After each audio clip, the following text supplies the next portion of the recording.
Boa noite, então, para todo mundo. A gente está reunido aqui no dia 30 de agosto, né, pelo Teams, a equipe do TEDx Belo Horizonte e alguns convidados e convidadas da nossa comunidade. Nós vamos ter hoje um encontro muito baseado na ideia do TEDx, né? Da gente compartilhar ideias, compartilhar conhecimento. Então, pelo menos uma vez por mês, e alguns meses até duas vezes, a gente vai trazer essa oportunidade de temas que a gente julga relevante para essa comunidade TEDx Belo Horizonte e TEDx em geral. Então, hoje a gente está vindo com o tema de ESG. E aí eu vou apresentar, então, duas pessoas da nossa equipe, a Alice Monteiro e a Sabrina Mendes, que vão conduzir esse assunto com a gente, essa dinâmica, tá bom? Então, só para vocês situarem as duas super profissionais que elas são, assim, um currículo muito bacana, muito rico, muito experientes. Primeiro, a Alice Monteiro, ela é técnica em meio ambiente pelo Cefet, daqui de Minas, é engenheira ambiental pela UFMG, é pós-graduada em sustentabilidade em cidades, construções e produtos, também pela UFMG, e também pós-graduada em ISD e sustentabilidade corporativa pela GV, pela FGV. O foco do trabalho da Alice, gente, é integrar a sustentabilidade nas organizações, por meio da gestão de projetos, da transformação cultural, do alinhamento da estratégia do negócio às práticas ESG. Ela faz desenvolvimento de estratégia de sustentabilidade em vários setores, como saneamento, mineração, energética, infraestrutura urbana, esporte e no terceiro setor. Ela é especialista em mensuração e avaliação de impacto, com conhecimento prático dos principais protocolos de sustentabilidade nacionais e internacionais. Atualmente, ela é sócia, consultora ESG em uma empresa de consultoria e aqui no nosso TEDx Belo Horizonte ela é a nossa rede de ESG. Eu não me apresentei, eu sou a diretora de Pessoas, Cultura e ESG no TEDx Belo Horizonte. As duas fazem parte, né, dessa mesma equipe, então a Alice ela é a nossa rede de ESG dentro dessa diretoria. Já a Sabrina, também da nossa equipe, ela é comunicadora e por meio do design estratégico e da inovação, ela ajuda organizações a gerar impacto positivo na sociedade. Ela tem uma trajetória bem plural, já atuou aqui no Brasil e fora do Brasil, em empresas internacionais, sempre liderando projeto de transformação. Alguns exemplos de empresas que ela trabalhou: Deloitte, Avale, Bradesco, Heineken e WWF. Atualmente ela é mentora de mulheres e ela é cofundadora da Ticas, que é a primeira consultoria focada em estratégia de equidade de gênero aqui em Minas Gerais. Ela atua também como professora em curso de pós-graduação na PUC, em várias disciplinas: diversidade, ESG, reputação corporativa, design thinking e criatividade. E no nosso TEDx, ela é responsável por diversidade e inclusão em várias áreas. Então, realmente, são duas profissionais muito qualificadas e tenho certeza que a gente vai ter uma noite muito proveitosa, de muitos aprendizados, tá bom? Eu vou passar a palavra para as duas, elas que vão conduzir. Eu vou ficar mais como mediadora. Se alguém precisar, né, alguma dúvida, algum comentário, fiquem à vontade para ir postando no chat. E se for preciso, eu interrompo uma das meninas, mas elas vão explicar aí a dinâmica que elas vão conduzir. E, então, uma boa noite para todo mundo que já entrou e que está entrando ainda. Sejam muito bem-vindos e bem-vindas a esse nosso bate-papo. Com vocês, meninas. Perfeito, Varda. Obrigada pela apresentação, pela introdução também aí do nosso conteúdo. Pessoal, queria agradecer aqui a todos e todas que estão presentes, tá? Obrigada pela disponibilidade aí. A ideia é que seja um momento leve, de trocas, e que a gente construa juntos aí diversos conceitos importantes relacionados a ESG. Também tiramos dúvidas, momento de compartilhamento, até mesmo em linha aí da missão do TEDx Belo Horizonte. Tá? Então, eu vou pedir licença para compartilhar a tela aqui mesmo, para até a gente conseguir acompanhar aí a linha de raciocínio, mas fiquem à vontade, tá? Para interromper, para fazer interrupções, enfim, a Varda vai estar conduzindo também o chat, tá? Então é um espaço aqui super aberto para a gente construir aí conhecimentos de forma conjunta. Eu queria confirmar com você se vocês conseguem ver a tela, se está 100%. Já estamos vendo, Alice. Tá ótimo. Tá certinho? Perfeito, então. Então, gente, como a Varda comentou, né, a gente vai fazer uma série de apresentações aí, a ideia é disponibilizar isso também para a comunidade externa, então aqui tem voluntários, mas também a comunidade externa, e hoje o foco é falar de ESG, né? Uma breve agenda, então a Varda já fez aí uma introdução de quem somos, a gente vai ter um momento mais de alinhamento de conceitos. Daí eu passo a palavra aí para a nossa especialista em diversidade, Sabrina. Depois a gente quer trazer um pouco mais sobre como o TEDx Belo Horizonte conecta-se com o SG. Obviamente, por trás disso a gente tem uma equipe, né? E a ideia é a gente traçar aí diversas ações alinhadas. Uma dinâmica rápida, mas durante as nossas falas também vão ter outras dinâmicas, e um momento de dúvidas e compartilhamentos. Então, a ideia é que esse momento aqui dure no máximo 1h30, né? E óbvio que a gente vai focar aí na parte de dúvidas e compartilhamentos, que é o objetivo aqui do nosso encontro. Então, como foi apresentado, né? Eu aqui como Head ESG e Sabrina liderando toda a parte de diversidade e inclusão. Gente, então vamos lá, né? A primeira parte aí de alinhamento de conceitos. Hoje ESG, ele virou meio que moda, assim, no sentido de a gente abre o LinkedIn, abre as redes sociais e estamos sendo bombardeados aí, né? Com essas 3 letrinhas. Só que, muitas das vezes, é atrelado à palavra sustentabilidade. E aí eu pergunto para vocês, ESG e sustentabilidade são a mesma coisa? E aí eu vou pedir para que vocês acessem esse QR Code. Caso vocês não consigam acessar, eu vou parar o compartilhamento aqui para mandar o link. Mas a ideia é que, por meio dessa rápida enquete, a gente consiga aí já trazer alguns conceitos importantes. Vou mandar aqui no chat o link, que aí facilita também vocês acessarem.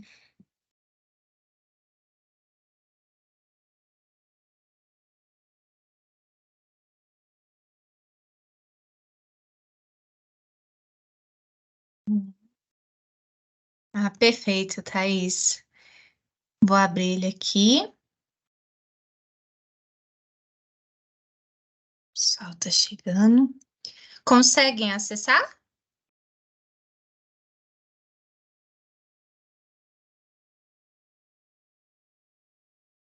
Tá falando que não tá aberto aqui ainda. Ah, já, abri. Agora foi? Uhum. Legal. Pessoal, para quem entrou agora, eu acho que foi a Pauline, a gente está aplicando um Mentimeter aqui rapidamente. Aí, se puder acessar aí para a gente fazer essa rápida enquete entre a diferença ou semelhança, né, de ESG e sustentabilidade. Alice, tem como Sim. escrever aqui no chat o código? Ah, claro. Vamos lá.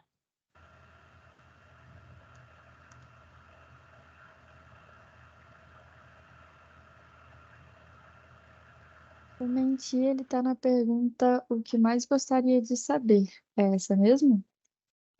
Não. Obrigada, Thaís. Deixa eu voltar aqui. Poucas pessoas sabem, mas o Mente foi criado só para gerar essas emoções, né, na gente. Agora tá certo a pergunta? Só perguntou o meu nome. Isso. Então, Eu acho que vai pera precisar lá. de uma atualização, dá um. Deixa eu atualizar aqui. Ainda não apareceu, não. Foi agora? Não, tá só perguntando o nome ainda. Então, vamos O meu lá. tinha caído aqui, gente. Eu perdi o compartilhamento.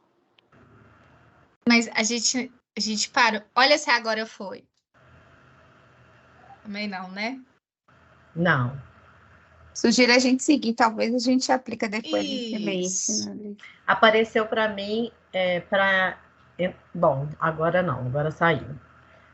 Isso Não, aí. perfeito, gente. Então vamos fazer um seguinte. Vocês conseguem levantar a mão aqui Eu acho que pode escrever também no chat, se quiser. Quem quiser levantar a mão, Exato. se não tiver com câmera ligada, pode escrever no chat.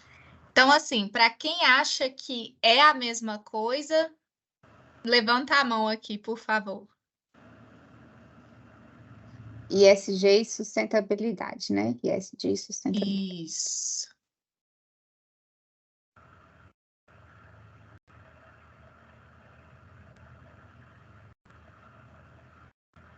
Perfeito. Deixa eu ver aqui quem. No chat, ninguém gostaria de escrever, gente?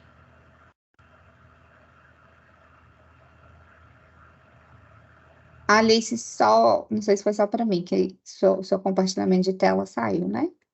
Legal, vou voltar aqui. Conseguem ver novamente? Conseguimos. Sim. Vou voltar aqui.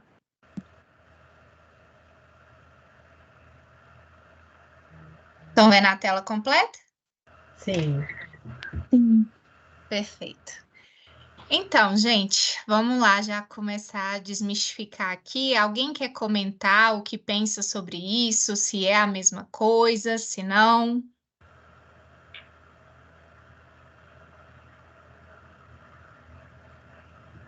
Então tá. Gente, então, ESG, ele foi um conceito muito associado à parte financeira, de realmente relacionamento com investidores, e eles falam shareholders, né, que seriam aquelas pessoas que são acionistas ou que fazem algum tipo de investimento. Quando a gente fala ESG, a gente está pensando muito nos riscos associados, em o que esses investidores vão considerar para de fato fazer um aporte e investir na empresa, enfim. Então, óbvio que isso está atrelado com ações, né, que serão desenvolvidas pela empresa, mas no final das contas é mais uma avaliação de risco e entendimento quão maduro aquele negócio está para aportar ou não recursos financeiros. Quando a gente fala de sustentabilidade, é uma visão mais ampla, então, muito atrelado à sustentabilidade do negócio em si. Então, tem dois tipos de sustentabilidade, na verdade: a sustentabilidade corporativa, que é o foco da nossa conversa de hoje, tem a sustentabilidade geral, né, em que geralmente está atrelado ao desenvolvimento sustentável. Então, quando a gente fala de sustentabilidade corporativa, a gente vai atrelar muito a parte de perenidade do negócio. Então, vão ser ações sociais, ambientais e de governança, mas que visam a sustentabilidade do negócio como um todo, tá? Então, é essa a diferença.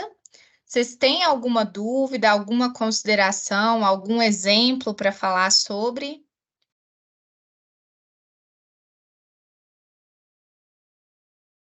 Ok, então, eu vou seguir aqui. E aí, agora, gente, eu vou até pular essa parte do Mentimeter para a gente também conseguir avançar com a dinâmica.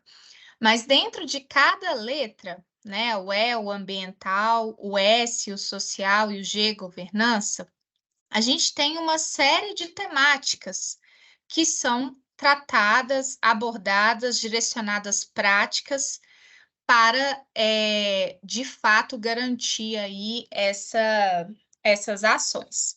Então, aqui eu vou trazer algumas temáticas, tá? De cada eixo, vamos falar assim, dessas 3 letrinhas. Mas antes, e aí eu até queria ouvir de vocês, assim, quais temáticas vocês acham que são tratadas dentro de ESG? Vocês conseguem pensar em algum exemplo?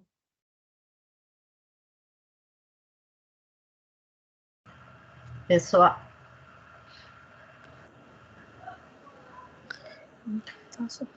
pessoal, não precisa ficar tímido.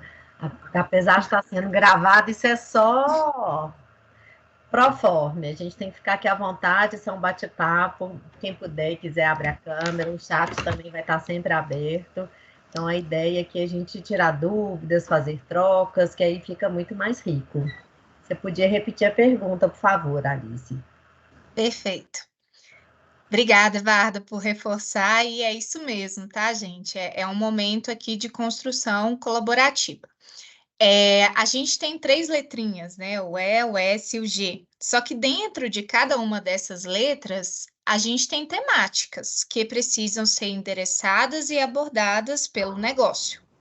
Aí eu queria saber de vocês, assim, quais temáticas vocês acham que são abordadas no ambiental, no social, no governança? Se tem algum exemplo prático da empresa que trabalha, ou de questões que estão estudando ou que estão vendo, enfim.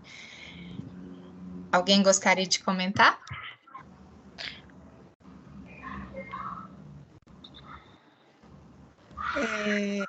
Oi, gente, boa noite. Eu chutaria ele talvez no ambiental, não sei se eu estou respondendo, mas um pouco que eu já vi, assim, que eu acho que faz sentido, é o quanto que a empresa, por exemplo, as empresas, elas têm o cuidado em relação a resíduos para o meio ambiente, né? A questão de poluição de ar também, quando queima alguma coisa. Se for isso, por exemplo, onde eu trabalho numa indústria de bicicletas, e todo resíduo que a gente usa de água para fabricar as bikes, para limpar a tinta, essas coisas, a gente faz todo o tratamento dessa água antes de retornar com ela para o meio ambiente. Então, acho que dentro do E seria mais voltado para esse tipo de ação. Perfeito, Mirella. Mirella, excelente exemplo. É muito nessa linha mesmo, tá? De recursos hídricos, a parte de poluição, as práticas também para reduzir esses impactos. Obrigada, Mirella, pela contribuição. Thaís, gostaria de Eu falar? ia falar era do ambiental mesmo, porque na empresa que eu trabalho, eles estão fazendo exatamente com que as pessoas vão trabalhar de bicicleta, incentivando para a redução do carbono, né? Então, eles estão trabalhando aí. Tem umas outras empresas também, industriais, que estão trabalhando muito nessa questão da redução do carbono também. Eu acho que seria isso um exemplo. Legal, Thaís. Obrigada por compartilhar. Inclusive, a temática mudanças climáticas é a que está em mais destaque aí, principalmente, né, pelo cenário atual. Enfim, obrigada, Thaís, por compartilhar. Alguém mais gostaria de falar um pouquinho mais sobre? Então, gente, eu vou seguir, tá? E uma coisa muito importante, pessoal, apesar de que a gente está falando de temáticas, a sustentabilidade, ela precisa estar alinhada com a estratégia do negócio. Se a gente começa a abordar essas temáticas de forma isolada ou de uma forma não alinhada com metas corporativas, com performance, indicadores da organização, na verdade, começa a se tornar um termo que a gente chama de greenwashing, que é quando a empresa, né, faz ações aí de forma isoladas, mas que no final das contas ela não está acompanhando nem monitorando resultados efetivos da sua organização. Então, assim, é muito importante, né, nós aqui, como realmente divulgação de conhecimento, a gente ter esse senso crítico do que, de fato, né, quando a empresa se torna responsável por aquela ação, se ela, de fato, está integrada à sua estratégia, enfim, desdobramento na sua rotina. Vou passar aqui, então, ambiental, né, como foi muito bem falado aí pela Thaís, Mirelle, resíduos, biodiversidade, energia, gases de efeito estufa. O social, que hoje é o grande foco aqui da nossa discussão, da nossa troca, focando em diversidade e inclusão, a parte de comunidades, a responsabilidade com os fornecedores. E o G, que apesar de ser pouco falado ainda, né, acaba que ESG está muito associado à parte do ambiental e social, mas é aonde a gente vai trazer aí toda a transparência, a questão de compliance da empresa. Então, é aonde, de fato, a gente ganha estrutura, é aonde a gente mensura os resultados para que seja efetiva aí toda essa estratégia de sustentabilidade. Gente, eu vou passar rapidamente aqui pelo Pacto Global, porque, né, a gente sempre fala do Pacto Global. Porque hoje ele consegue trazer de uma forma muito simples questões associadas à sustentabilidade. Quando a gente olha para o Pacto Global, na verdade, a gente está indo na essência da sustentabilidade. Vocês vão perceber aqui que, na verdade, são ações que visam o desenvolvimento sustentável, né? Mas que muitas empresas adotam o Pacto Global como início da jornada. E aí, a partir disso, sim, as empresas vão desdobrando e detalhando a parte de estratégia e de reporte com seus stakeholders e também com seus investidores. Mas aqui, se a gente fosse falar assim, olha, me mostre um template que dê os direcionamentos iniciais, é o Pacto Global.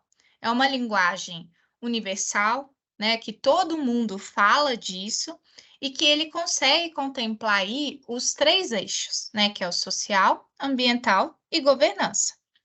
E aí, hoje, o Pacto Global, ele tem forçado, né, no bom sentido, as empresas a se comprometerem com temáticas críticas e de relevância e que eles têm esses movimentos, né? Então, quando a gente fala raça é prioridade, a questão de saúde, saúde mental, a parte de diversidade, a parte de transparência, a própria questão das emissões. Então, essa referência aqui é um ponto de partida, né, para que as organizações consigam apresentar aí os seus principais resultados. E a partir daqui, óbvio, a empresa desenvolve toda a sua estratégia de forma alinhada aí com o que é prioritário e relevante para cada tipo de organização. E, gente, alguns benefícios, tá, de integrar ESG.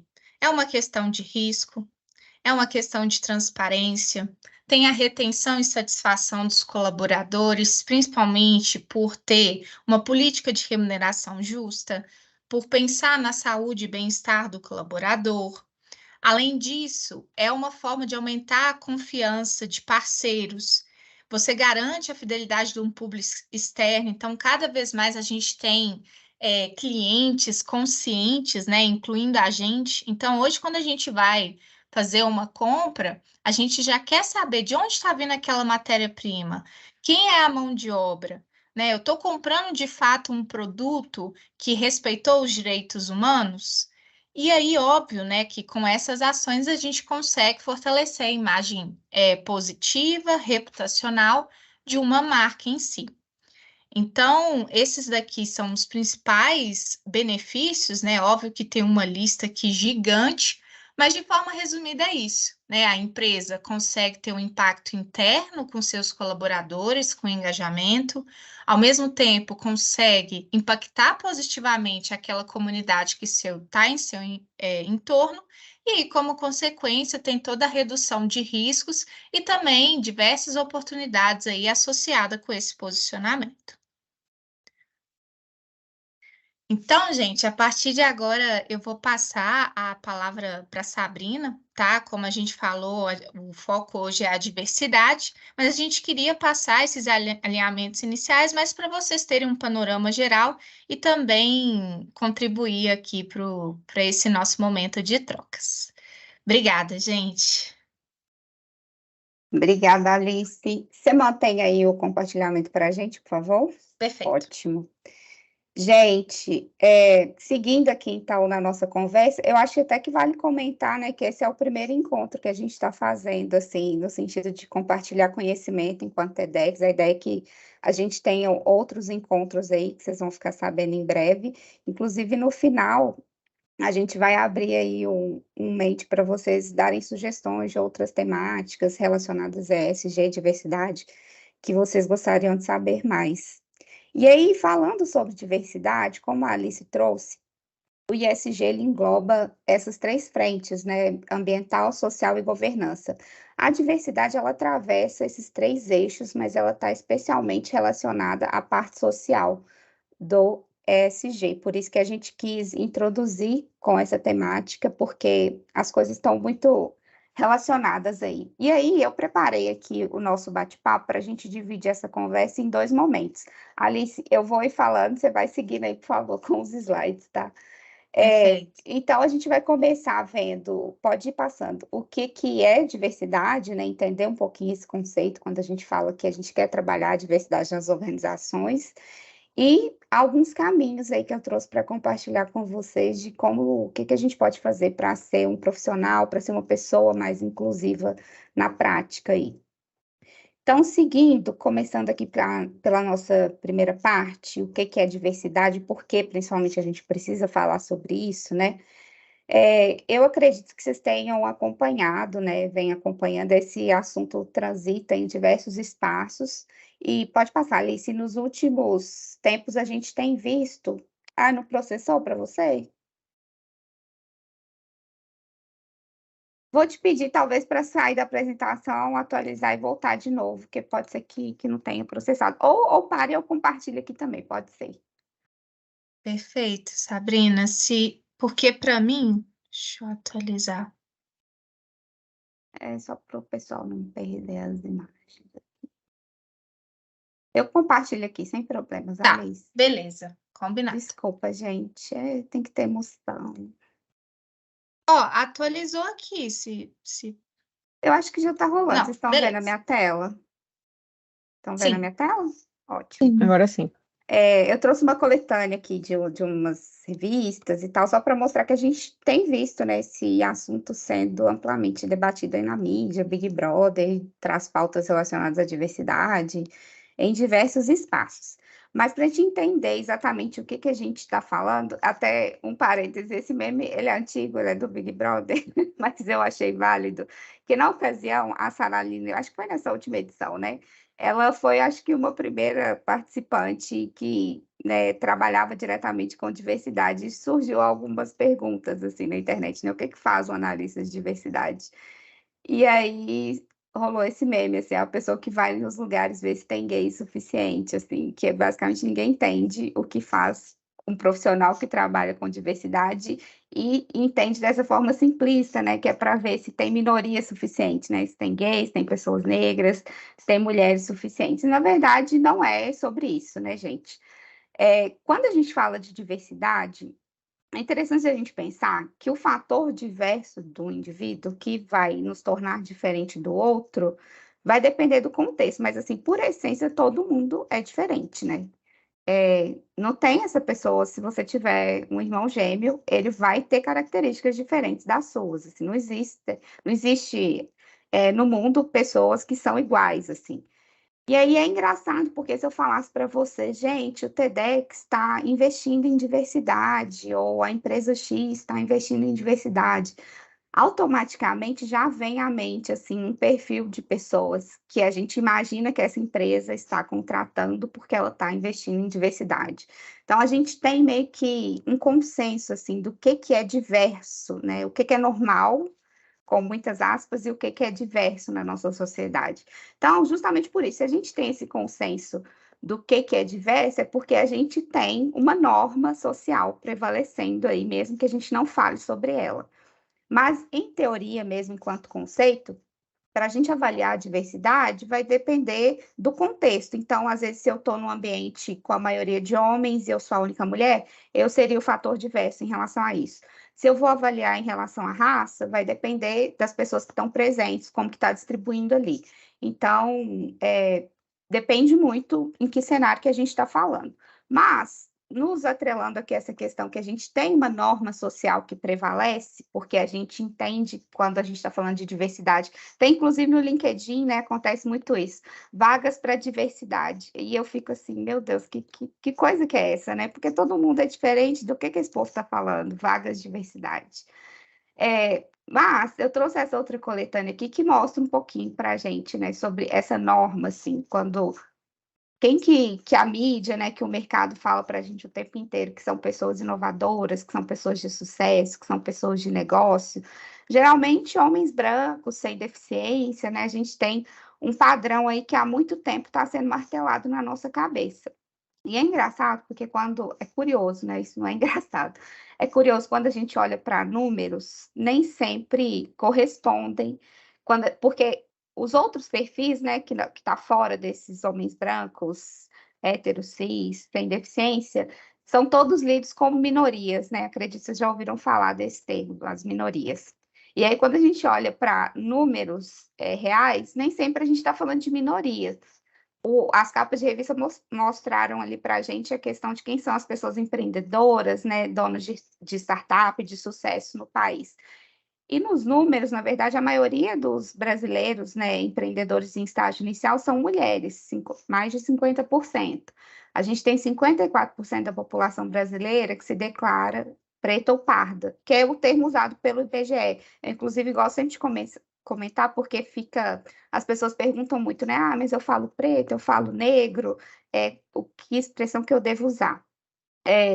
Preto e pardo são expressões, são termos, né, designados pelo IBGE, a raça é algo autodeclarado, né, no Brasil, e aí ele faz essa diferenciação entre pessoas de pele mais clara e pele retinta. E aí a gente tem a população negra, que é a soma de pessoas pretas e pardas. Então, assim, eu costumo dizer que o negro, né, talvez não tenha, apesar da raça ser autodeclarada, quando você fala negro, você está englobando todo mundo. Mas é interessante porque sempre surge essa pergunta, como que eu me refiro àquela pessoa? Eu falo assim, aquela pessoa você se refere pelo nome dela. Assim como uma pessoa branca, você não vai se referir a ela pelo nome, você não vai ficar perguntando para ela se você chama ela de branco, de amarelo, de rosa. É a mesma coisa com pessoas de todas as raças. A gente tem, né, ainda falando um pouquinho de dados, 45% dos lares brasileiros chefiados por mulheres, e aí é engraçado que a gente tem ainda essa figura, né, do chefe de família, que é uma figura, às vezes, ainda muito masculina, mas quando a gente olha para dados, né, está quase meio a meio aí. E a gente tem mais de 40 milhões, 45,6 milhões de brasileiros que declaram ter alguma deficiência. E eu pergunto para vocês, onde estão essas pessoas, né? E aí, até é um termo que eu gosto mais de usar, ao invés de minorias, que a gente ouve muito falar, é o termo grupos minorizados. É um termo cunhado por um professor da USP, o Ricardo Alexino, e, na verdade, ele faz referência a esses diversos grupos que, devido ao seu atravessamento social, às suas características, eles vão sofrer, de fato, algumas consequências, né, em relação a acesso, em relação a processos econômicos, né? A gente sabe que no Brasil a gente tem a grande maioria da população de classes mais baixas ainda é uma população, tem mais pessoas negras nesse grupo, por esses fatores históricos. Então, de fato, esses grupos, né, as minorias, elas sofrem esses processos sociais e por isso, mas nem sempre são minorias numéricas, por isso talvez o mais correto seria a gente chamar de grupos minorizados. E aí, para a gente entender um pouquinho, porque acredito que vocês tenham ouvido falar, né? Diversidade, equidade, igualdade, tem essas diferentes palavras aí, e o que cada uma delas quer dizer? Acho que essa tirinha ela é bem ilustrativa, no sentido de a gente pensar que essa árvore, ela é o nosso sistema social, a nossa sociedade.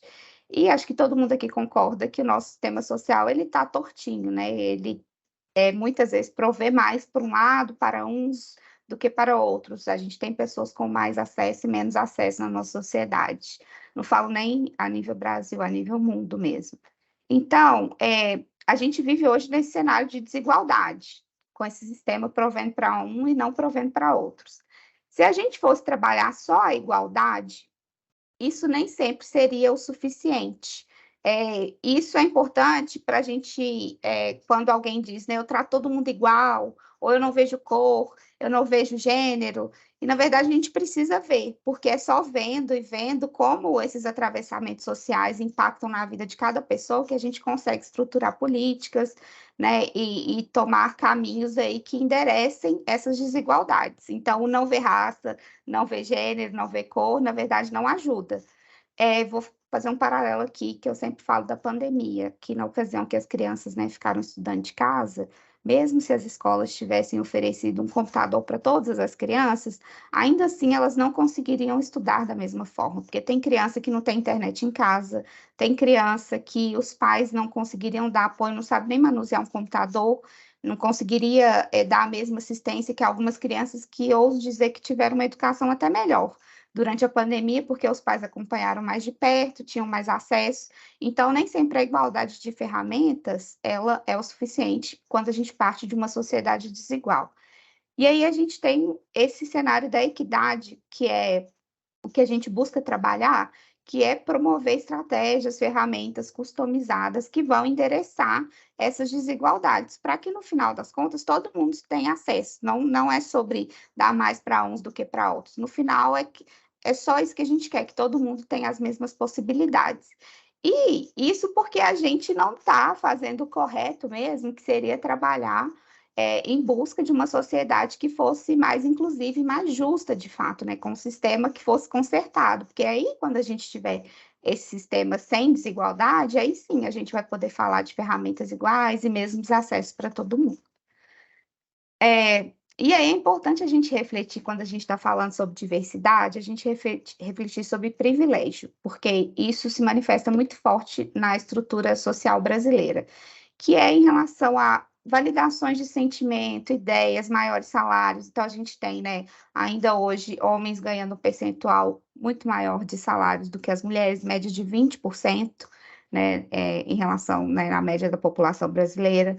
Essa questão de validações de sentimentos e ideias, tem um vídeo que circula nas redes sociais, bem triste, assim, que é uma criança, eles fazem, né, um experimento social com uma criança branca e uma criança negra nas ruas, sozinha. E como que a criança branca recebe mais assistência, né, quando colocam essa criança lá simulando que ela está perdida, do que uma criança negra que já é lida, né, entendimento quase que se a rua fosse um habitat natural daquela criança, né, então uma desumanização, né. Então é assim que os privilégios funcionam aí no nosso sistema social.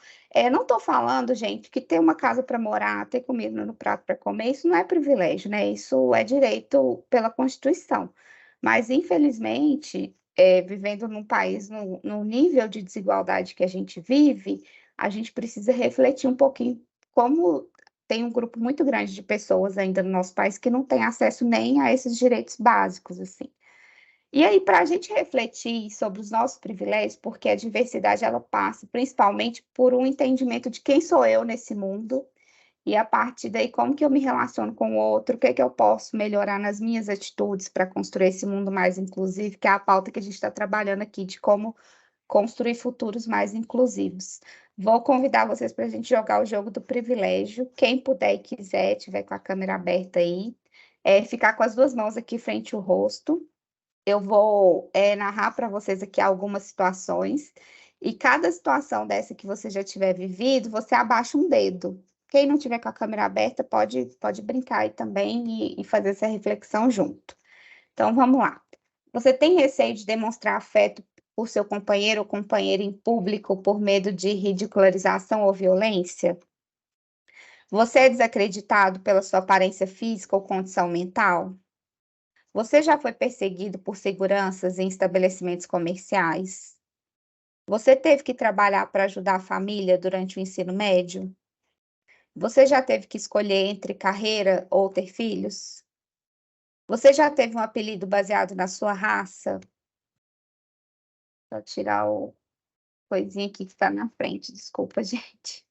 A sua orientação afetivo-sexual é utilizada como xingamento? Você dificilmente encontra roupas para o seu tamanho? Você já foi a única pessoa da sua raça em uma sala de aula ou num local de trabalho? Você foi a primeira pessoa da sua família a ingressar em uma faculdade? A sua capacidade intelectual já foi menosprezada pela sua roupa ou por algum traço físico? Você já temeu pela sua integridade física ao ser parado pela polícia? Então, gente, essas aqui são algumas situações que são muito cotidianas na vida de muita gente. Esse jogo, na verdade, né, não tem perde e ganha para cada um olhar para suas mãos aí, refletir onde que está nesse contexto social aí do nosso Brasil. E assim, se você não teve que pensar durante a sua vida em nenhuma dessas situações, ou na maioria delas, isso já demonstra um grande privilégio aí na nossa sociedade. Porque tem pessoas que não conseguem simplesmente existir sem vivenciar essas situações todas. Tem uma mãozinha levantada? Pode falar. Não, eu ia reagir, aí eu sem querer eu cliquei em levantar a mão. Foi mal. Obrigada, Samuel. Então, gente, por que a gente está refletindo aqui sobre privilégios?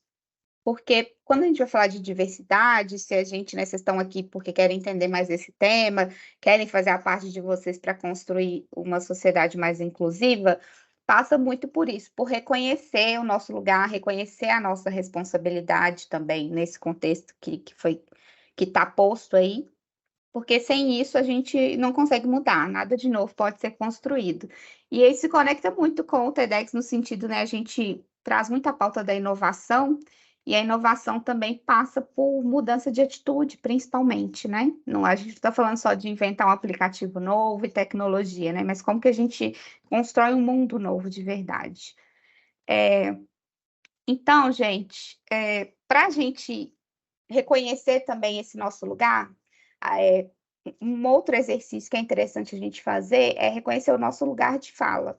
E aí, queria, antes disso, fazer esse alinhamento com vocês em termos de conceito do que é lugar de fala, porque a gente tem muita confusão sobre isso, assim. A gente tem essa falsa ideia de que lugar de fala é só... por exemplo, só as mulheres podem falar sobre feminismo. A gente ouve muita gente falando assim, eu não tenho lugar de fala nesse assunto. Acredito que vocês já tenham ouvido falar sobre isso. Na verdade, o lugar de fala, ele é para sinalizar de onde você está falando, porque de onde você fala diz muito, né, sobre quem você é, a sua opinião diz muito sobre quem você é e de onde você está falando, de qual contexto você já viveu. Mas, em tese, todo mundo tem lugar de fala sobre todos os assuntos, só que vão ser lugares diferentes. Então, se a gente está falando sobre racismo, o lugar de uma pessoa negra é diferente do lugar de fala de uma pessoa branca. Um é de um lugar de quem, eventualmente, né, experienciou esse preconceito, e outro por quem minimamente se privilegia de uma estrutura racista. Então, né, homens têm lugar de fala nas pautas feministas e assim por diante. Todo mundo tem lugar de fala em todos os assuntos. Então, esclarecido isso, queria deixar para vocês uma sugestão desse livro da Djamila Ribeiro, que é um livro pequenininho, super fácil de ler, e traz várias reflexões interessantes e esclarece muito bem a importância da gente refletir sobre o lugar de fala. Porque, às vezes, quem fala muito isso é a Rita Von Hunt, quando a gente ouve um discurso, por exemplo, a gente ouve alguém falando sobre privatização, muito provavelmente a gente vai conseguir entender os interesses que estão por trás. Todo discurso tem um interesse por trás. Então, por isso que é importante a gente refletir sobre o lugar de fala. E aí, suponhamos, né, jogamos o jogo do privilégio e descobrimos que somos grandes privilegiados. Eu fico brincando, né? Sou uma burguesa safada aqui, descobri que nunca passei por nada daqueles problemas. Aí, geralmente, o que acontece? A gente se sente culpado, se sente a pior pessoa do mundo, meu Deus, tem tanta gente passando fome, e a gente entra naquele ciclo de lamento, né? Só que isso, no final das contas, gente, não ajuda muito na transformação da sociedade. A gente acaba fazendo um exercício que ele fica muito egóico aqui, muito no nosso sofrimento.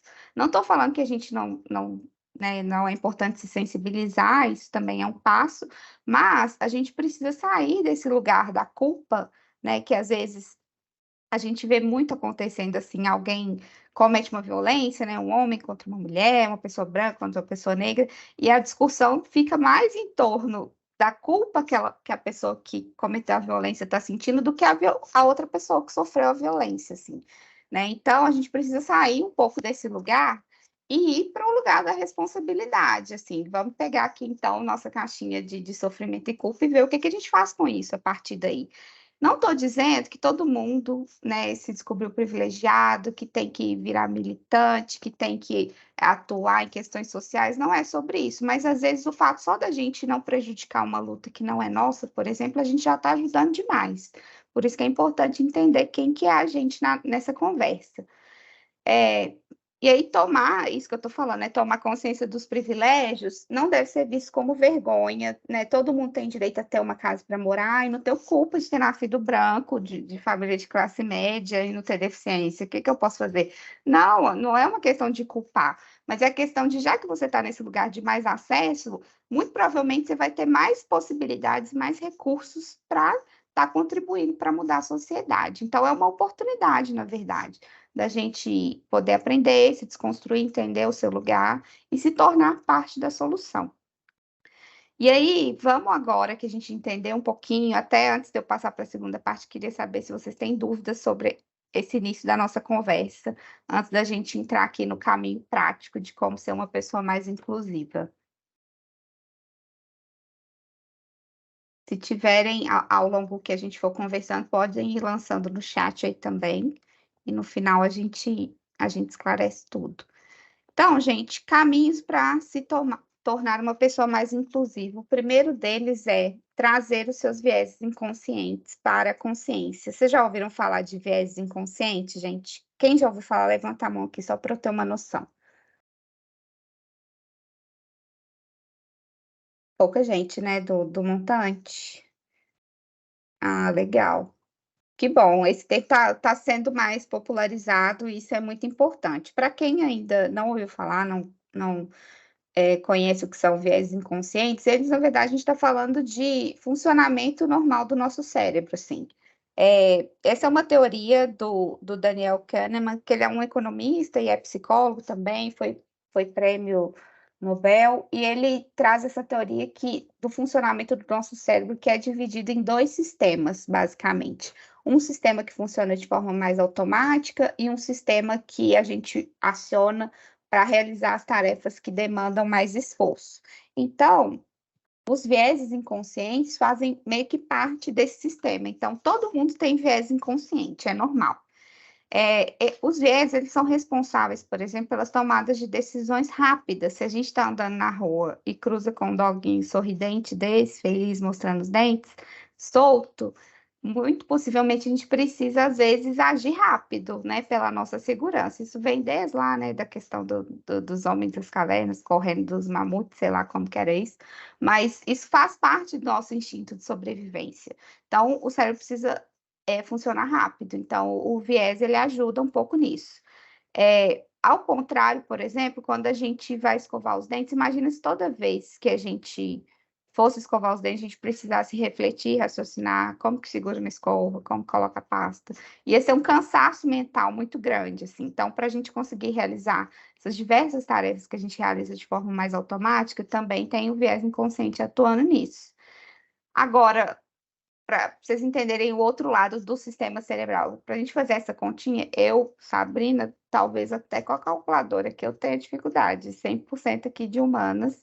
Então, demora. Tem gente que faz até aqueles meninos lá no programa do Luciano Huck, né? Dia de domingo, que eu fiquei chocada, que faz conta muito rápido.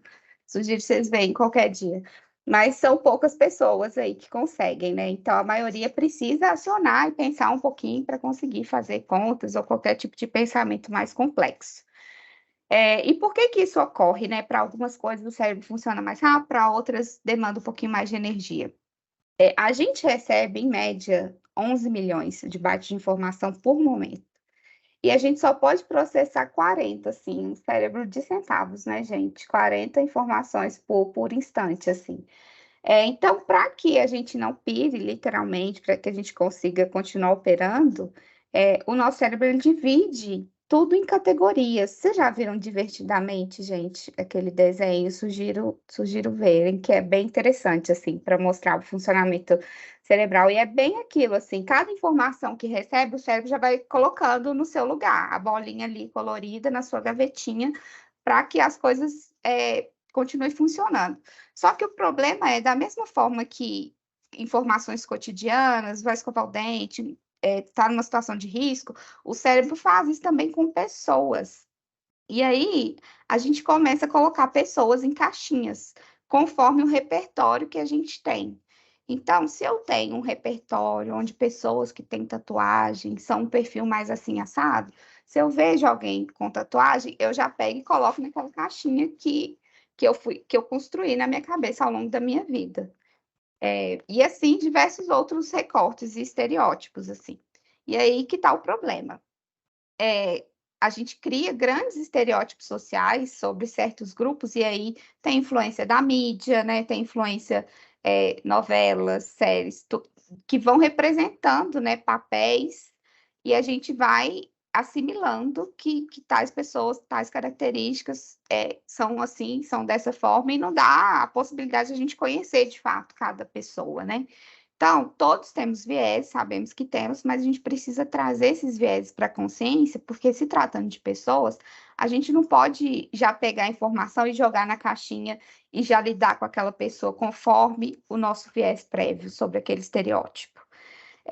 Vou fazer um exercício aqui com vocês. Imaginem, por favor, se eu falar com vocês, gente, nosso próximo encontro aqui do TEDx, eu vou trazer uma pessoa CEO de um banco de renome no Brasil, para conversar com a gente. Quero que vocês imaginem, assim, que roupa que vai estar vestido, como que é essa pessoa, qual a cor dela, qual a altura dela, qual o gênero dela, todas as características. E aí, acredito que alguns de vocês, provavelmente, inclusive assim, se a gente fala, deixa eu falar aí com o gerente do Bradesco, o diretor do Bradesco, muito provavelmente a gente vai falar com uma pessoa com esse estereótipo aqui ainda na estrutura brasileira atual. Mas isso não significa que é uma regra, mas vocês entendem que o nosso repertório faz a gente já ter essa idealização? E acredito que seja mais difícil, por exemplo, a maioria tenha pensado naquele perfil do que nesse perfil aqui, né? E por quê, né, que a gente não pode ter uma mulher negra como CEO de uma grande organização? Então, isso já foi o nosso cérebro funcionando e ligando e trazendo para a gente esses padrões, esses estereótipos. Isso é um viés inconsciente. E aí, gente, através desses viés inconscientes, quando a gente não traz ele para a consciência e lida com as pessoas, né, dessa forma estereotipada, a gente acaba tornando natural muitos comportamentos que são muito prejudiciais, violências que a gente, por exemplo, se a gente está numa loja, né, pessoas negras narram essa situação cotidianamente, que são sempre perguntadas: ah, você trabalha aqui? Ou nem pergunta se trabalha, já chega perguntando o preço, assim, pressupõe que aquela pessoa, por ser negra, ela está trabalhando ali naquele ambiente. Então, aí muita gente vai pensar, mas né, só perguntei, mas imagina você viver esse tipo de situação diariamente, várias vezes por dia, né? O quão incômodo que é isso. Isso é uma violência de fato, né? A gente chama de microagressões, que muitas vezes são macro, né? São grandes agressões, assim. E a gente vai naturalizando e vai lidando com as pessoas de forma estereotipada, assim, e não acha que não tem problema, assim. E aí, esses viés vão moldando, né, a forma como as pessoas que pertencem a grupos principalmente minorizados, que sofrem mais essas microagressões, também acaba que, né, vão criando mecanismo de sobrevivência nesse mundo tão violento também. E vão, né, moldando ali o seu jeito de agir, que vão refletir, às vezes, né, no crescimento dessas pessoas no mercado de trabalho. Tem alguns dados aqui, por exemplo, que falam que as mulheres são 2 vezes mais interrompidas do que homens em reuniões, por exemplo. Então, os homens interrompem as mulheres muito naturalmente, nem percebem que estão fazendo isso. Só que para a pessoa que está construindo um raciocínio, fazendo a defesa de uma ideia, aí ela é interrompida de novo, muito provavelmente, às vezes, se a promoção dessa pessoa depende disso, dela mostrar esse bom trabalho, ela vai ter muito mais dificuldade de mostrar sua competência do que uma pessoa que, né, consegue minimamente falar sem ser interrompida. Esse outro dado aqui, por exemplo, que 42% das mulheres negras, elas temem se posicionar e falar em espaços coletivos, porque é um grupo, né, na nossa sociedade que tem esses dois atravessamentos, gênero e raça, que já viram tantas violências que, às vezes, assim, preferem mesmo, às vezes, se silenciar ou não se expor tanto para minimamente evitar de sofrer mais violências, assim. E, assim, inúmeros outros dados, assim, já comprovados, de fato. E aí, por que a gente tem falado tanto de diversidade, né, nas empresas? Por que a gente está falando de diversidade no TEDx? Porque a gente precisa refletir sobre isso, trazer esses viés para o conhecimento, para que a gente consiga enxergar outras possibilidades de mundo e caminhos para a inovação. Porque esses viés são como correntes, assim, que nos amarram e nos impedem de alcançar outras possibilidades. Vou dar um exemplo aqui de como muitas vezes o viés, a falta de diversidade impactou alguns negócios de empresas grandes, assim. A Amazon já tem um tempo lançou esse sistema de reconhecimento facial, e aí para vocês verem assim, a acurácia desse sistema com diferentes perfis, assim, como que ele funciona para um homem branco, para uma mulher negra, para uma mulher branca. Então, assim, a gente já consegue entender com quem esse sistema foi testado, né? Provavelmente era uma equipe 100% de homens brancos e provavelmente, né, não tinha uma mulher negra, duvido muito, assim, nesse time. Então, por que é interessante a gente ter diversidade na equipe? Para a gente ter diferentes ideias, mas até numa questão prática dessa, né? Eu tenho diferentes perfis testando o meu produto e eu não ignoro que eu vou lançar esse produto numa sociedade que tem diversos perfis. E aí, se eu não tenho essa representatividade da sociedade dentro da minha empresa, muito provavelmente o meu produto não vai atender, né, toda a sociedade. Esse outro caso aqui aconteceu com um funcionário do Facebook que foi lavar a mão num restaurante, no posto de gasolina, se não me engano, e a saboneteira apenas, por sensor, apenas não reconheceu uma mão negra. Então, assim, o nível de absurdo, assim, que acontece muitas vezes por não ter uma diversidade. Aí até o post foi isso, né? Nossa, se essa empresa tivesse, assim, um funcionário, né, negro para testar esse negócio, já evitava passar essa vergonha, assim. Então, assim, a gente vai impactar de várias formas, assim, a repercussão, porque hoje, felizmente, a sociedade está mais crítica em relação a essas pautas, então, a chance disso gerar uma crise de imagem, essas falhas de produto, de serviços que são oriundas da falta de diversidade, e até pela qualidade do produto em si, né, gente? Outros exemplos, assim, porque às vezes a falta de diversidade, ela pode se tornar problemas, assim, bem, bem sérios, assim. Por exemplo, foi feito um estudo, descobriram que os carros autônomos, né, que estão sendo testados, eles podiam gerar mais, acho que não sei se era 2 vezes mais acidentes com pessoas negras do que com pessoas brancas. Então, assim, risco à vida, né, das pessoas, de fato. Uma curiosidade aqui, gente, vocês sabiam que o cinto de segurança, só em 2002, que eles começaram a fazer testes, né, dos veículos de segurança com um corpo grávido? Porque, né, um time provavelmente muito masculino, aí não imagina que uma gestante pode dirigir um veículo, né, o que é ser uma mulher, o que é gerar uma criança. Então, esse tipo de coisa, assim, que pode impactar seriamente na qualidade do produto das organizações. E aí é uma questão importante da gente pensar também, quando a gente está falando de diversidade, a gente refletir um pouquinho sobre privilégio, que a gente tem ainda operando, e aí convido vocês a refletir sobre as empresas onde vocês trabalham, os espaços que vocês frequentam, se vocês conseguem enxergar isso, essa régua única de conhecimento e inteligência, que geralmente a gente, né, não quer saber se a pessoa é apta para fazer aquele trabalho que eu preciso contratar alguém. Tipo, se é um vendedor, se ela é boa em vendas. Eu quero saber se ela tem a faculdade X, se ela fala inglês, se ela tem tal curso. E não necessariamente isso, gente, vai designar que ela é boa para realizar aquela atividade. Então, a gente precisa urgentemente pensar formas diferentes de criar outras réguas de conhecimento. Porque muitas vezes essas réguas que a gente tem estabelecido hoje, elas geram um corte enorme e gera muita exclusão na nossa sociedade. Então, dependendo da faculdade, o acesso ao inglês, que é uma porcentagem muito pequena da nossa população, então já exclui uma grande parte ali por termos de classe social. E aí eu costumo brincar, por exemplo, na periferia a gente vê menina assim de 8 anos sabendo fazer um gato na luz, assim, né? E como que tem saberes, né, periféricos que são muito relevantes e, de fato, inovadores, né? A periferia está fazendo inovação aí desde sempre. E às vezes a gente fica ali só colocando a régua, né, da universidade do inglês e desconsidera esse saber, essa desenvoltura, né, essa capacidade de fazer muito com pouco budget, né, com pouca verba, desde sempre, assim. E aí, para a gente fechar, trouxe aqui 3 passos simples para a gente. O que a gente pode fazer no nosso dia a dia para combater esses vieses, para a gente se tornar uma pessoa mais inclusiva.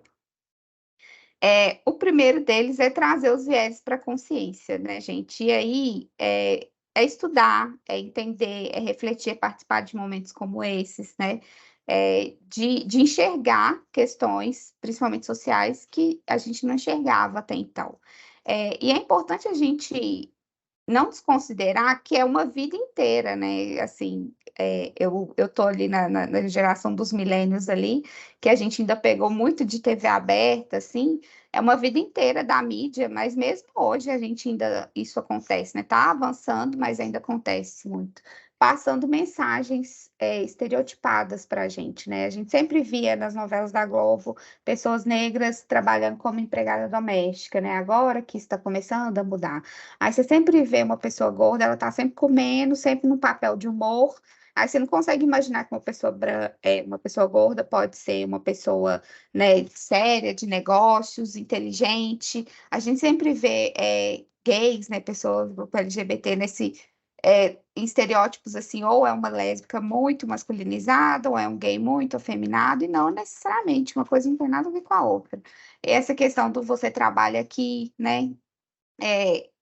Esse aqui das mulheres, essa foto brincando, né, do menininho aí com essa cara de preocupado, a menininha dirigindo, a gente tem esse consenso ainda, né, social, essa noção de que mulheres dirigem pior do que os homens, e não necessariamente, inclusive seguro para carro, para mulheres é muito mais barato, porque em termos de dados, né, os homens cometem muito mais acidentes. E por quê? Porque cargas d'água, a gente continua reproduzindo, assim, esses estereótipos. Então, primeiro é entender, eu falo que passa muito até pela visão do que a gente acha bonito e acha feio. Vocês viram que eu e a Alice, meu cabelo tá preso, mas a gente tem cabelo cacheado, né, hoje, que eu particularmente me orgulho, assim, de ter. Mas, há poucos anos atrás, né, não sei se a Alice viveu isso, assim, a gente alisava o cabelo, porque a gente tinha essa noção de que só um perfil de cabelo que era bonito. E aí passa por essa desconstrução do nosso olhar também, né? Hoje a gente, na era das redes sociais, quem que a gente segue influencia muito, né, na visão que a gente tem de mundo. Inclusive, esse é a minha segunda dica, assim, de criar novos imaginários. Então, ampliar as referências. Referência, gente, construção de repertório é o que vai fazer a gente expandir a nossa visão de mundo. Então, viajar, para quem gosta de viajar, para quem pode viajar, conhecer outras culturas, ler. Então, assim, né?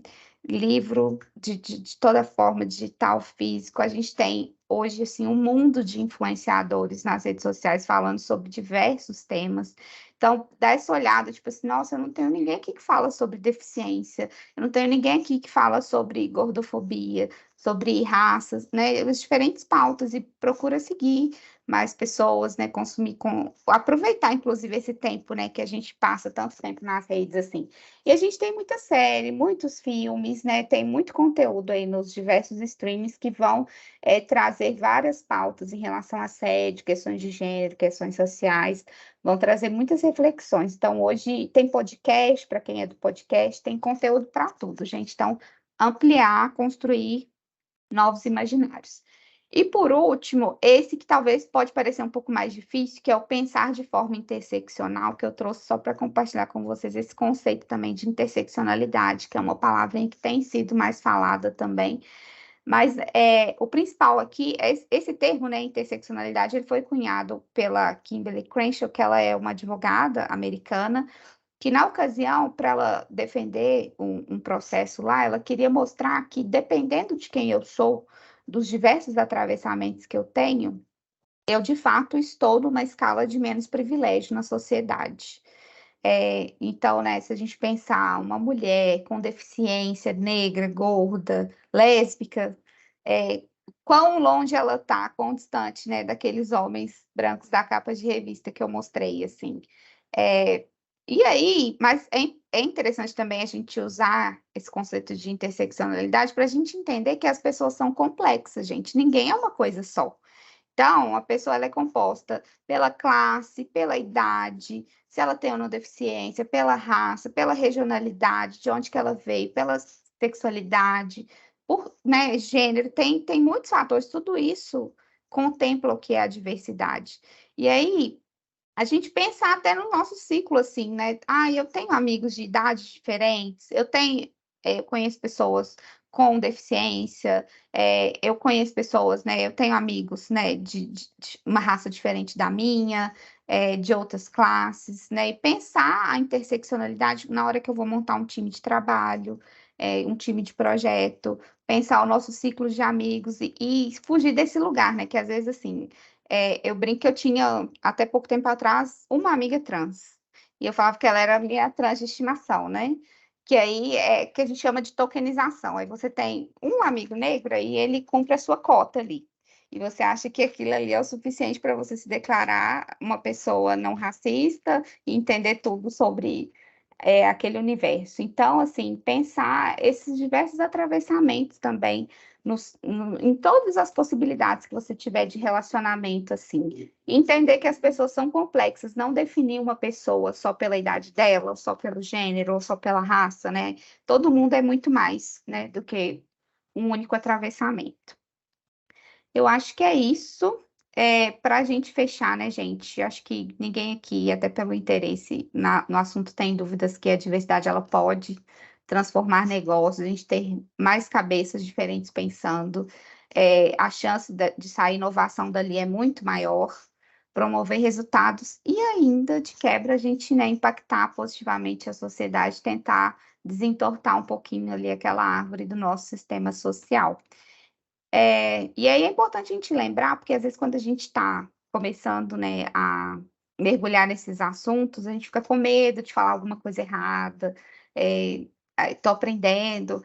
A diversidade é jornada, assim, eu trabalho com isso, todo dia eu estou aprendendo uma coisa nova, todo dia eu estou errando, mas o importante é, de novo, né, lembrando lá, não ficar nesse lugar de culpa, de errei, vou me fechar na minha concha, mas seguir aprendendo, seguir evoluindo. E aí o meu convite para vocês é que tal que a gente comece tentando trazer esses nossos vieses inconscientes aí à consciência, não se acomodar. Obrigada, gente. Aqui, quem quiser escanear, vocês conseguem me adicionar aí nas redes, no LinkedIn, estou no Instagram também. E aí, quem tiver dúvida, eu vou parar aqui o compartilhamento para ouvi-los, para a gente conversar um pouquinho.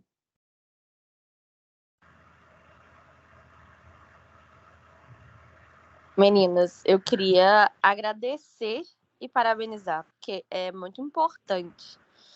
Eu fiz aqui o jogo e é totalmente isso que você falou. A gente se sente um pouco culpada quando a gente não abaixa nenhuma dos dedinhos. E daí você coloca pra gente pensar numa outra posição, num outro viés, em como a gente pode ajudar. Então, foi muito importante. Superou as expectativas que eu tinha da reunião. Então, queria parabenizar mesmo vocês e agradecer. Acho que uma das coisas que eu falei na entrevista para as meninas sobre o TEDx era isso, sabe? Aprendizados e transformação. E vocês contribuíram hoje para isso. Que bom, Thaís, que bacana. Eu falei lá no início, né, que a gente tinha aí duas profissionais muito experientes, muito qualificadas.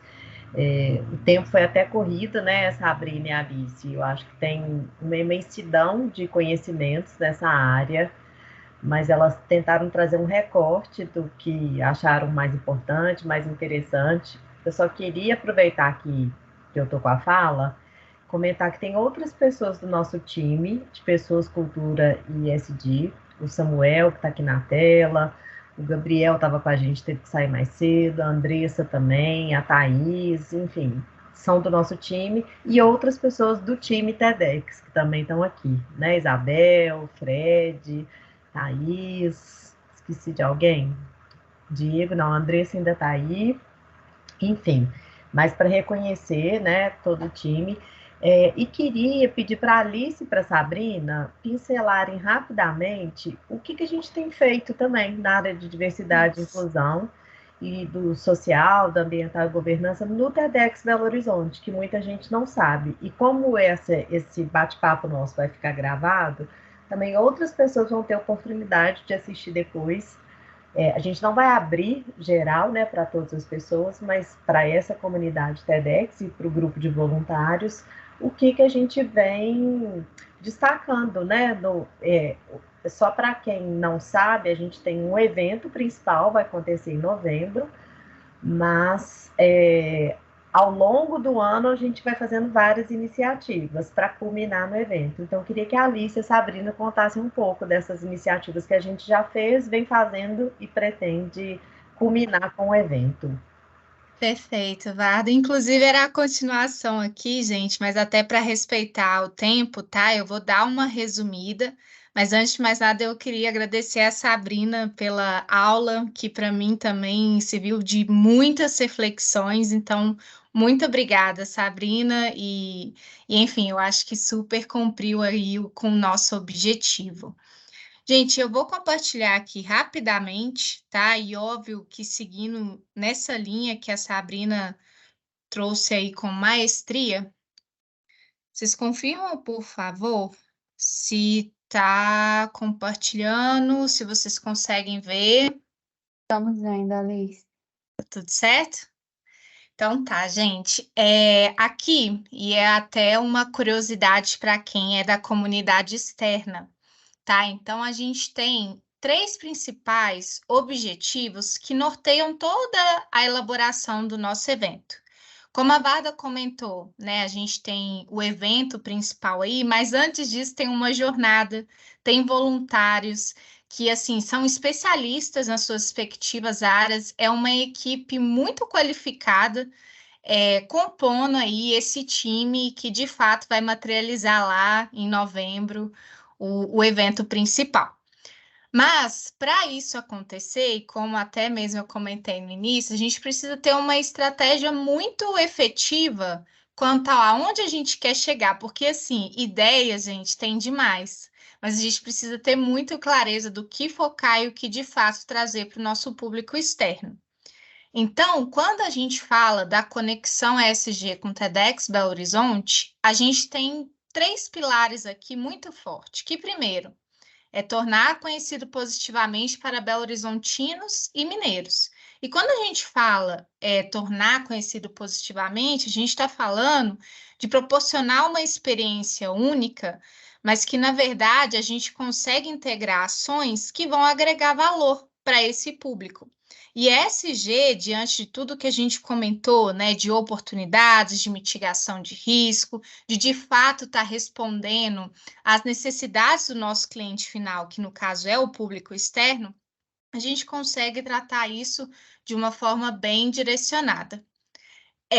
Quando a gente fala de gerar impacto local transformador, e é até uma ação aí que a gente está endereçando, é da gente falar de diversidade de saberes, né? Então, a gente está aí fomentando uma ação, e Samuel, né, que está puxando essa pauta, que é o nosso representante aí, líder do social, que é justamente trazer saber dessas comunidades em vulnerabilidade e, de fato, integrar essas pessoas no nosso evento e não chegar com uma posição de eu sei e eu vou trazer essa cultura para esse local. Pelo contrário, né? É uma oportunidade da gente apresentar para todo mundo e divulgar esses conhecimentos riquíssimos, né? Como a Sabrina citou.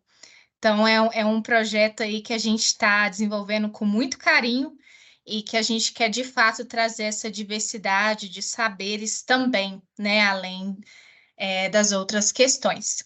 E proporcionar uma experiência única, né? Então, nosso plano de ação, a gente quer que a pessoa ali, a partir do momento que entre no teatro, enfim, que entre lá no evento, consiga entender a sua jornada, né? Então, desde o momento da compra do ingresso até a consolidação do relatório final do evento, a gente quer trazer isso de uma forma bem conectada aí com as nossas práticas de ESG.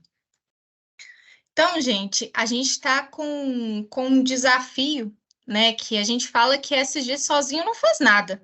A gente tem aqui uma equipe gigante, eu acho que está quase batendo os 80, né, Varda? Por aí. E aí, 70 e poucos, perfeito. E nessa equipe, né, a gente está falando de uma estrutura organizacional, né? Não sei se vocês sabiam, mas o TEDx Belo Horizonte, ele é um trabalho voluntário, mas tem todas as suas caixinhas ali como se fosse uma grande organização. Então, a gente tem a área de pessoas, né, que a diretora é a Varda, operações, comunicação, PMO, financeiro, negócios. E aí, o grande desafio da equipe DSG é integrar essas áreas para que, de fato, a gente consiga alcançar os nossos objetivos, né? Então, SG não faz nada sozinho. A gente está aqui para, na parte de operações, indicar possibilidades para a montagem de uma infraestrutura sustentável. Na parte de compras, a gente priorizar fornecedores locais e que tenham cumprido aí com questões sociais e ambientais. Na parte de comunicação, a gente posicionar, divulgar, comunicar conhecimentos como foi compartilhado hoje. Na parte de negócio, a gente traz parcerias que, de fato, vão engrandecer aí a experiência do nosso público final. Então, ao mesmo tempo que a gente precisa transparecer isso para o nosso público externo, é também um exercício da gente integrar, sensibilizar e engajar todos esses outros 70 e poucos voluntários aí que a gente comentou. Então, é um desafio aí, mas que a gente está super engajado em fazer acontecer. E aí, gente, eu não vou detalhar aqui os pontos, mas eu queria falar que, assim, a gente fez um processo de consulta com todos os voluntários para entender, né, o que a nossa equipe entende de relevante e prioritário para um evento. Trazer sustentabilidade para um evento ainda se trata de um pioneirismo, né? Então, óbvio que esses grandes eventos, como do Coldplay que teve, Rock in Rio, já traz algumas estratégias de sustentabilidade, mas para eventos locais, que é a proposta do nosso TEDx Belo Horizonte, isso ainda não é tão disseminado, né? Então, acaba que a gente precisa aí ser criativo, de fato utilizar os recursos disponíveis e, enfim, questões locais para a gente conseguir integrar a sustentabilidade. Então, como eu falei, né, de forma alguma a gente quer trazer aqui ações pontuais, a gente traz ações alinhadas com o que a gente acredita que é relevante e prioritário para um evento aí que tem a missão principal de divulgar conhecimento e de qualidade. Quando a gente fala do eixo ambiental, né, um evento aí que vai alcançar quase 2.000 pessoas ou mais, ele vai ter um grande impacto relacionado a resíduos, relacionado à parte de emissões, principalmente no deslocamento, na parte dos fornecedores. Então, assim, a gente precisa estar muito alinhado do que a gente vai fazer para, inclusive, impactar a nossa imagem, né? Imagina, um evento que traz conhecimento, que traz preocupações com questões críticas, não tratar isso de uma forma direcionada. Então, a gente tem ações tanto para mitigar os nossos impactos, ou seja, reduzi-los, quanto para compensar. E aí, diante disso, a gente está aí com algumas parcerias que vai nos ajudar a cumprir esses objetivos principais. Então, quando a gente fala desde os nossos kits, né, que vão ser distribuídos lá no dia do evento principal, até o próprio gerenciamento de resíduos, até o quanto de embalagem que vai ser gerada, como que a gente vai compensar a emissão de 2.000 pessoas, a gente quer trazer aqui de forma efetiva. Um outro ponto, o social, né? Então, vocês viram a importância dessa temática, tanto que a gente tem aí uma especialista no setor, então a gente traz isso muito forte e a gente quer refletir isso tanto no nosso público externo, quanto nos voluntários, quanto na diversidade de saberes também. Então, diante disso, né, a gente tem diversas ações aí focadas nessa temática.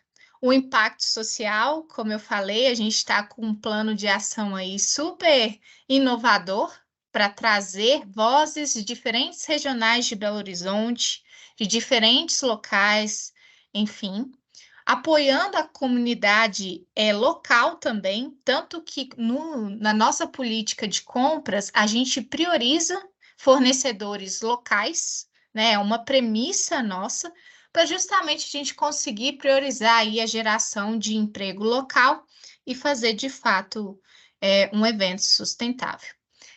E de governança, né, como eu comentei, todos os nossos fornecedores, eles vão ser avaliados, na verdade, já estão sendo avaliados quanto à sua maturidade em sustentabilidade. Então, a gente quer estar junto de pessoas que estão preocupadas com os direitos humanos, com a diversidade nas suas organizações, enfim, com todas essas questões que a gente discutiu aqui.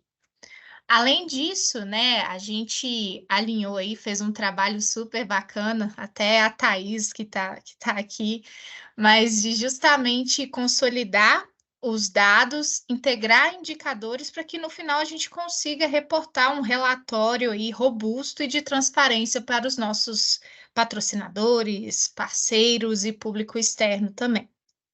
Então, a gente tem diversas ações, né, para a gente conseguir cumprir, né, com as nossas metas. Tem outras ações que estão rodando, mas aí a gente divulga aí também nas redes sociais, enfim, os próximos passos, quem for participar do evento principal.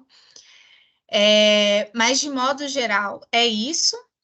E aí, gente, novamente eu gostaria de agradecer a presença de todos e todas aqui. Foi muito legal compartilhar com vocês. Novamente, obrigada, Varda, Sabrina, Samuel, Thaís, enfim, todos daqui da equipe. E aí, se quiserem fazer algum comentário, compartilhar, enfim, é o momento agora também.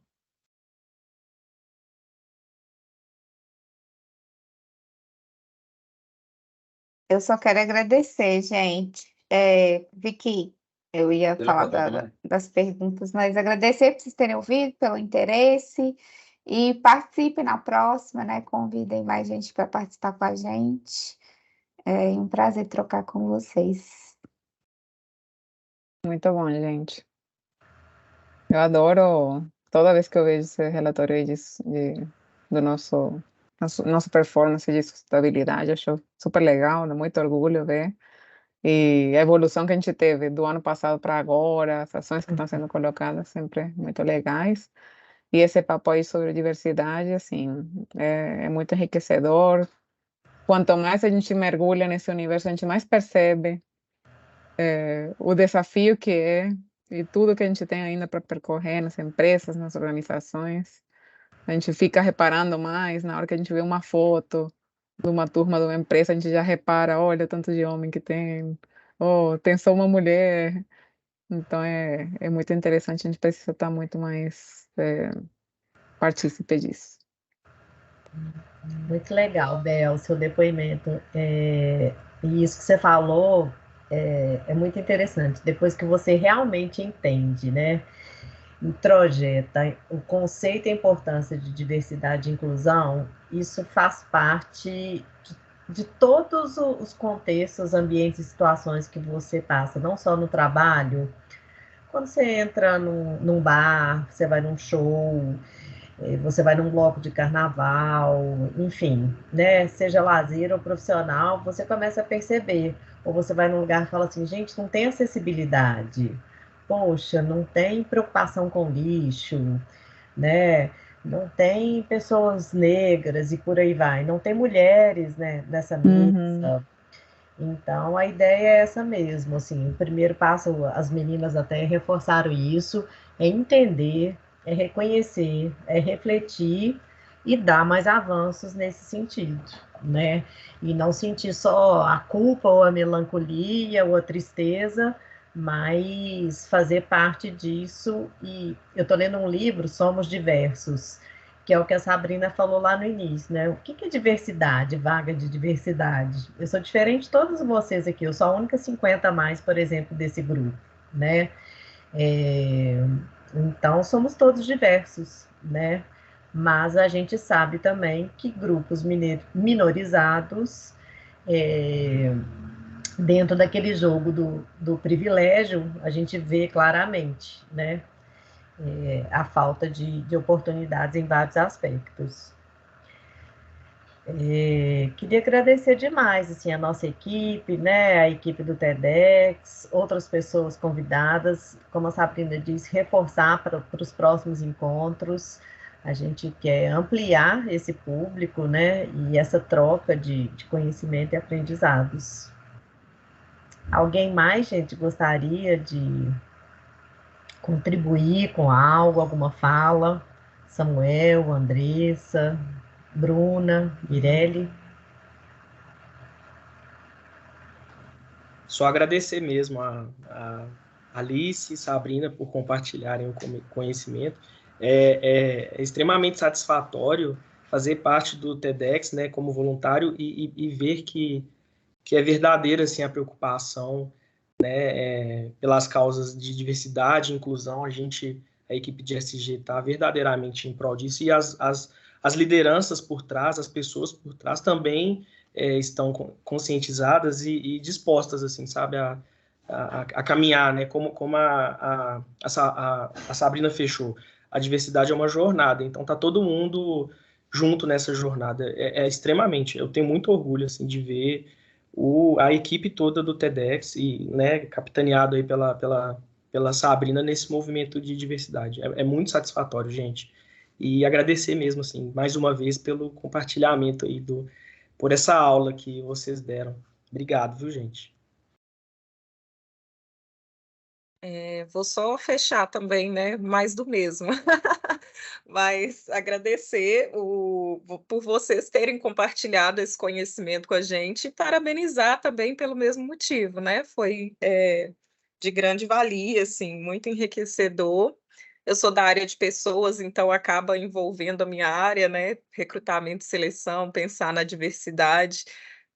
Numa das falas que a Sabrina trouxe ali sobre alguns padrões, né? Eu lembrei de uma história rapidinha sobre robô, né? A gente está falando muito de inteligência artificial e tal, mas quem treina os robôs, né? Aqueles problemas lá que ela mostrou são os seres humanos, né? Então, a gente tem que pensar na diversidade sobre isso. E no recrutamento e seleção, né? Tem uma onda agora de recrutamento às cegas, né?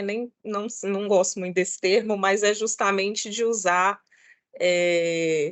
os conhecimentos da pessoa e não olhar faculdades e coisa e gênero, enfim, né? Então, esse tema passa muito pela área que eu atuo e aprendo todos os dias também, né? É muito desafiador também, e convencer, né, os espaços, as empresas que a gente trabalha, tudo, a abordar mais esse tema. Então, parabéns pelo conteúdo e conhecimento que a gente está conseguindo compartilhar.